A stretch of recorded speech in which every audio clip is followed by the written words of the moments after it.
काला साया। यूं तो बनारस घाट अपनी खूबसूरती के लिए बहुत प्रचलित है, पर घाट के किनारे कई राज लिए बैठे हैं। ये कहानी शुरू होती है बनारस के घाट के पास बने ममता निवास से, जहां प्रिया लाल जोड़े में ममता के घर उसकी बहू बनकर आती है। आओ आओ बहू, घर को अपने पैरों से पवित्र करो। ममता घर की दहलीज पार कर ही रही होती है कि अचानक एक बहुत गंदी सी बास पूरे घर में फैल जाती है।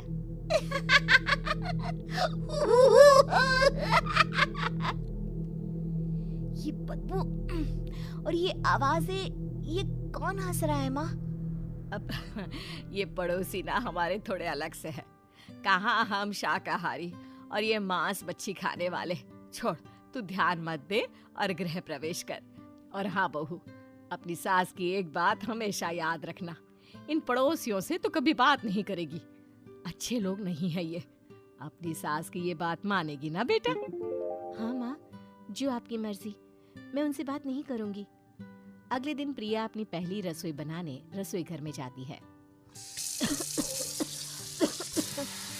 ये छोकी बात तो नाक में जा रही है। एक काम करती हूँ, खिड़की खोल देती हूँ। प्रिया खिड़की खोलने जाती है। इतने जाले, लगता है इस खिड़की को कभी खोला ही नहीं गया। पर ऐसा क्यों? ओह, नॉन वेज की स्मेल आती होगी ना। 2 मिनट के लिए खोल लेती हूँ, फिर बंद कर दूंगी। प्रिया खिड़की खोलती है। खिड़की खोलते ही उसकी नजर सामने वाले घर की खिड़की पर पड़ती है, जहाँ एक लड़की खड़ी होती है। हाथों में मेहंदी, लाल रंग की साड़ी, बिल्कुल सजी धजी, मानो प्रिया की तरह ही वो भी नई नवेली बहू हो। वो प्रिया को देखकर मुस्कुराती है। हे भगवान, माँ ने तो इनसे बात करने को मना किया था। प्रिया फौरन ही खिड़की बंद कर देती है और तवे पर चढ़े रोटी की ओर देखने लगती है, पर वहाँ रोटी न होकर मछली पड़ी होती है। ये क्या? पहली ही रसोई में इतनी बड़ी गलती। हे भगवान, अब मैं क्या करूं? प्रिया बहुत डर जाती है और फौरन रसोई की सफाई करने और फिर सभी के लिए खाना बनाने लग जाती है। जब वो सबको खाना परोसती है, सब तो ठीक है, मैं बेकार में चिंता कर रही थी। हे भगवान, ऐसे ही बस अपनी कृपा बनाए रखना। रात के वक्त जब सब सो रहे होते हैं, तब प्रिया को पायल की आवाज सुनाई देती है, जिससे उसकी आंख खुल जाती है। ये पायल की आवाज कहाँ से आ रही है? प्रिया उठकर उस आवाज के पीछे छत की सीढ़ियों तक जाती है।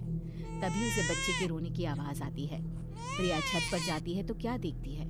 वही लाल साड़ी वाली लड़की अपनी गोद में एक नवजात बच्चे को घुमा घुमा कर सुला रही है।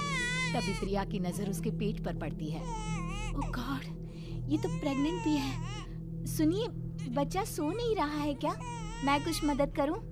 नहीं नहीं, आपके घर वालों को अच्छा नहीं लगेगा, मैं संभाल लूंगी। स्नेहा की गोद से बच्चा हाथ मारकर प्रिया की गोद में आने को छटपटाने लगता है। दोनों घर अगल बगल में बने होने के कारण प्रिया उस बच्चे को गोद में ले लेती है।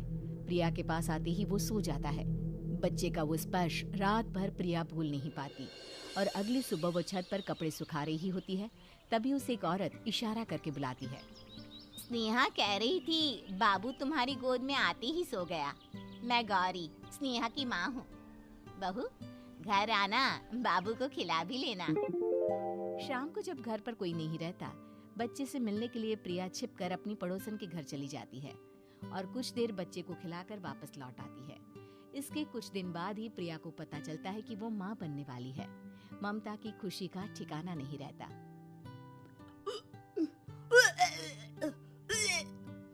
माँ जी, पता नहीं क्यों उल्टी आ रही है।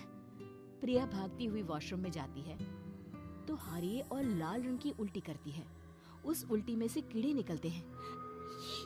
ये क्या? खून और ये कीड़े! माँ! माँ! प्रिया की आवाज सुनकर ममता दौड़ कर आती है, पर बेसिन में कुछ नहीं होता।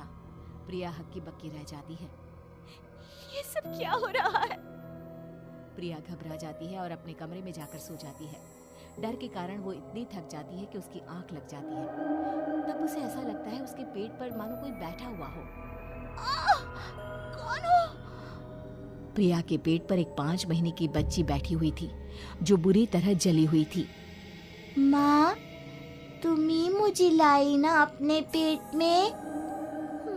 मैं तुम्हारी माँ नहीं हूँ। कौन हो तुम? माँ, देखो मैं जल गई बुरी तरह से। 6 महीने पेट में रहने को भी मुझे नहीं मिला। सहला दो ना माँ। बचाओ! बचाओ! माँ!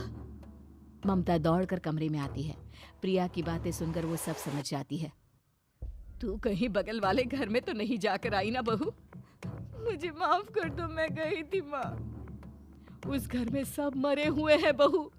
कई साल पहले स्नेहा उस घर में बहू बनकर आई थी। कुछ ही दिन में वो एक बच्चे को जन्म देने वाली थी। पूरा घर बच्चे के आने की खुशी में खोया था कि एक दिन अचानक उस घर में आग लग गई। सब बुरी तरह जलकर मर गए। गौरी आज भी दादी बनने का इंतजार कर रही है और इसीलिए स्नेहा ने अपना अजन्मा बच्चा तुम्हारी कोख में डाल दिया। ममता ये कह रही होती है कि पीछे से उसके पैरों को एक बच्चा पकड़ लेता है। दादी, दादी। माँ, स्नेहा की गोद में यही बच्चा था। ये बच्चा कौन है फिर? तेरी मौत है। तेरी भी दादी। जिस चीज का ममता को डर था वही हो गया। ममता निवास के ऊपर मौत ने चादर बिछा दी थी। प्रिया का पेट ऐसे बढ़ जाता है मानो 9 महीने का हो। 2 हाथ उसके पेट से बाहर निकलते हैं। बहू, संतोष को फोन कर, किसी पंडित जी को बुला बहू। प्रिया का पति भागता हुआ घर आता है। ये तो होना ही था माँ। तेरा पाप तेरे सामने आ गया तो तू सह नहीं पा रही है। स्नेहा घर में आग लगी नहीं थी, माँ ने लगाई थी, प्रॉपर्टी की लालच में। और वो बच्चा मेरी पहली पत्नी का बच्चा है, मेरा बेटा, जो कि उस आग की चपेट का शिकार हो गया था। मैंने तुमसे ये सब माँ के कहने पर छुपाया था। मुझे माफ कर दो प्रिया। तुम अगर चाहो तो यहाँ से जा सकती हो। मैं तुम्हें किसी भी बंधन में रखना नहीं चाहता। मेरी शादी हुई है आपसे, मैं आपको छोड़ नहीं सकती, पर उससे पहले हमें स्नेहा, उसकी माँ और बच्चे की आत्मा की शांति करवानी होगी। संतोष और ममता गौरी के घर जाते हैं। अंदर सब कुछ जला हुआ होता है। जमीन पर जली हुई लाशें बिखरी हुई थी। ममता रो रो कर अपनी करने की माफी गौरी से मांगती है। प्रिया स्नेहा के घर वालों का अंतिम संस्कार करवा देती है और ममता निवास फिर से आत्माओं के साए से मुक्त हो जाता है।